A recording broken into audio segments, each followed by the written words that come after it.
G.I. Joe Operation Blackout, developed by Iguanabee and Fairplay Labs and published by Game Mill Entertainment.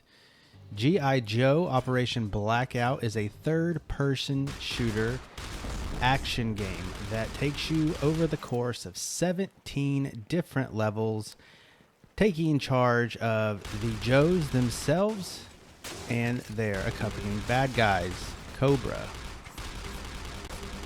To start out a level, you pick your difficulty and then you pick your character. Normally you have two choices to pick from here, but that can change and alter up to about 5 or 6 different characters for that level.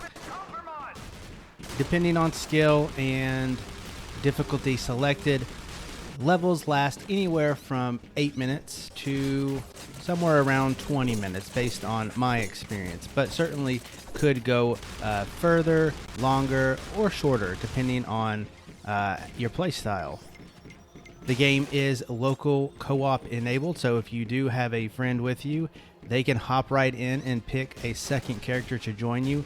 However, if you're playing single player, the AI will jump in and be there for you anyways. Now, they aren't the best of the bunch, but they are better than nothing. I'll give them that. But as you move on from level to level, you will notice you have the opportunity to play as the Joes and the Cobras. Yes, this is an alternating story from both sides that you get to play from and choose from the wide range of G.I. Joe characters. Needless to say, G.I. Joe fans will love the selection here. As you play, each character, you'll notice, has a slightly different play style and different starting weapons. They also have their own ultimates. This is another differentiator between characters. This is pretty nice as the game itself is fairly simple in its gameplay.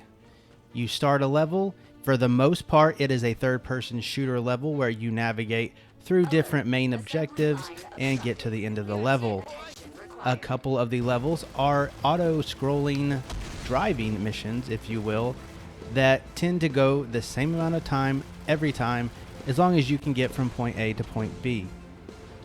As I mentioned before, the game is very linear in its play style. You just play mission to mission and continue on. There are again 17 missions altogether, with some of the levels being repeated maybe in a different order of events or what have you, depending on the characters that you have chosen, Cobra or the Joes. After you beat a level at least one time, you can replay that mission at any point in time again, but it actually gives you modifiers that you can enable. These modifiers make the game either more difficult or easier depending on what you select, and they might give you that little bit of edge to get through a higher difficulty. As you play the levels, you will also encounter collectibles and side objectives. Completing these and collecting these items will give you different weapon skins and different character skins as well. The amount of nostalgia for G.I. Joe anything can be found in this game, and again, fans of the franchise will love it.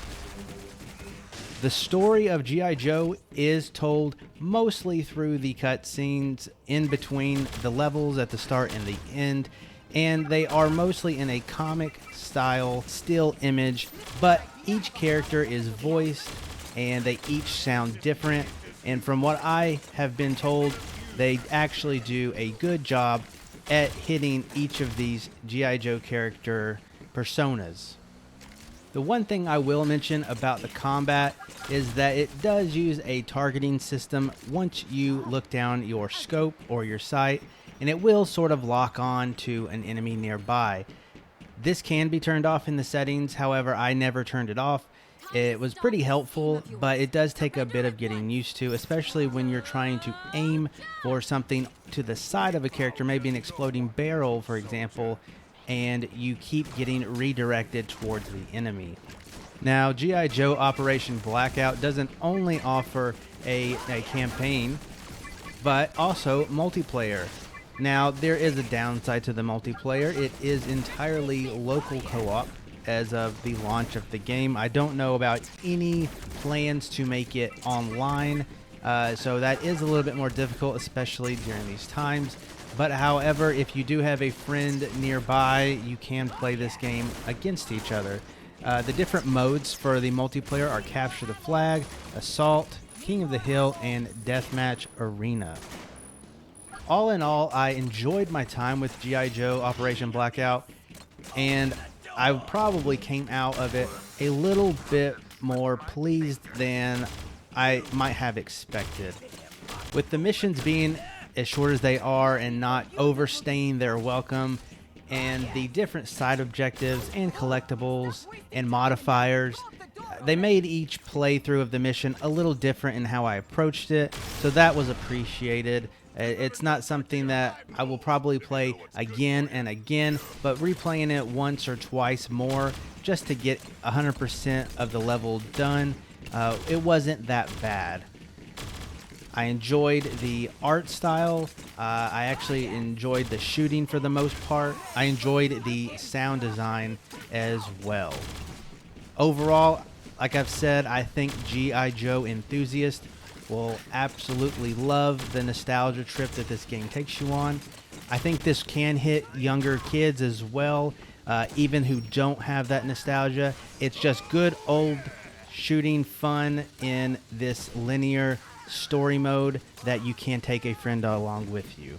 That will do it for this gameplay review. I hope you enjoyed it. For the final scoring of the game, please check out xboxtavern.com.